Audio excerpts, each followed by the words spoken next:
அதுக்காக நேர்மையாக வாழ வேண்டும், நேர்கொண்ட பார்வையாக இருக்க வேண்டும். அதுக்காக இப்படி நெஞ்சு நிமித்திக்கலாம். பொம்பளை பிள்ளை அவ எவ்வளவு அழகு உடக்கமா இருக்கா. அவ சரிம்மா, அந்த அங்க 3 பேர் நிக்கிறாங்க பார்த்தீங்களா, இங்கேயே நிற்பாங்க. நான் இந்த வேஷம் போட்டு வந்து லேசம் ஒரு இடிச்சாத்தே அவங்களுக்கு ஒரு குழுகுலுன்னு இருக்கேன். ஏன் அப்படி? அது என்னமோ தெரியலம்மா. அப்படியா? ஒரிஜினலா டூப்ளிகேட்டா செக் பண்ணி பார்க்கறாங்க. போட்டு வந்திருக்கியா? வாழ்க்கையில எல்லாரும் வேஷம் போட்டு தானே. பேர் என்ன? உலகம் என்னும் நாடக மேடையில் ஒவ்வொருத்தரும் ஒவ்வொரு நடிகர்கள். நம்ம இதை கொஞ்சம் வித்தியாசமா மேற்கொண்டு நடிச்சுக்கிட்டு இருக்கோம். என் வீட்டுக்காரர் வந்துட்டார். வீட்டுக்காரர் வந்துட்டாரா? கழுத்துல தாலி காணா, காலத்துல காலை கட்டு, காலில் மிஞ்சிய காணா. நாங்க ரெஜிஸ்டர் ஆபீஸ்ல மேரேஜ் பண்ணிட்டோம். எங்க? ரெஜிஸ்டர் ஆபீஸ்ல. இந்த விஷயம் உனக்கு தெரியுமா? அவளுக்கு தெரியறதுக்கு வாய்ப்பு இருக்காது. இல்ல அப்படி எல்லாம் இல்ல, அவளுக்கு தெரியாம எது நடக்காது. தெரியாதுமா? ஆமா, அது சரி. இல்லையா அவளுக்கு கல்யாணம் ஆயிடுச்சாண்டி? ஆமாமா, அப்பா அம்மாவுக்கு தெரிஞ்சிச்சுன்னா சண்டை வந்துடும், வெட்டு குத்தாயிரும். சரி, அதனால அவர் தான் மறைமுகம். யாரு அவர் வீட்டுக்காரரு? இந்த வந்து உட்காந்துட்டாருல அண்ணனா. சரி, ஏடி நல்லவர்கள் அப்படி பட்டாதி.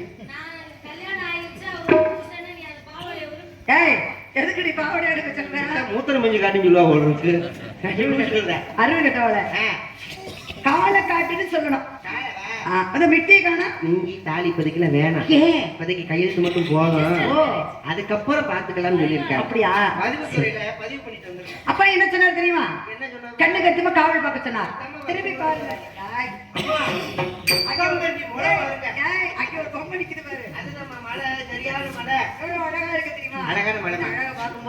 மனசுக்கு ரொம்ப சந்தோஷமா இருக்கு.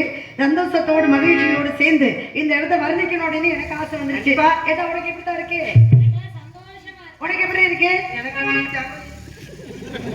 பொம்பளை மாதிரி நடந்துக்க. பொம்பளை என்ன ஆகுனா பொம்பளை மாதிரி நான் நம்பாடி முட்டையா? பெண்கள் செய்யற செய்கையாடி இதெல்லாம் அப்படி கம்பீரமா இருக்கணும் சொல்ல. அப்ப இப்படி சொல்லு, இப்படி சொல்லு, அப்படி சொல்லு. உங்களுக்கு அப்படித்தானே நினைக்கிறீ? இப்படி இருக்கணும். உனக்கு புரியுதோ இல்லையா? மத்தவங்களுக்கு புரியும். இருந்தாலும் இடத்த பத்தி வர்ணிக்கணும். இடத்த அதுக்கு நான் வரல. அதனால 2 பேத்துக்கும் ஒரே மாப்பிள்ளைய வாழ்க்கை. அவன் வாழ்க்கையை கெடுக்கிறதுக்கு நான் தயாரா இல்லை. சண்டை போடாம ஒற்றுமையா இருப்போம். நிச்சயமாலும் அப்படியா? உங்க 2 பேத்துக்கு ஒரு மாப்பிள்ளைய பார்த்து மட்டும் நாங்க அடிச்சுக்கவே மாட்டோம். 2 பேத்துக்கு ஒரே மாப்பிள்ளைய பார்த்து 2 பேரை 3 பேரை கிழக்கமா திருப்பி உட்கார வச்சு அழகான ஒரு ஊரெல்லாம் கூட்டி திருமாங்கல்யத்தை எடுத்து அம்மா யாருக்கு கட்டுவாரு அவரு? முதல்ல நல்ல முரட்டு தாலியா எடுக்கட்டான்.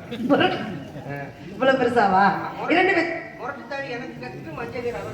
அப்படியா? 2 பேருக்கு தாலியை கட்டி உங்க 3 பேர்த்தை பல்லாக்குல ஏத்திக்கிட்டு வரும்பொழுது பாக்குற மக்கள்லாம் எப்படி சொல்லணும் தெரியுமா? பல்லாக்கு குதிரையில பவனி வருமே.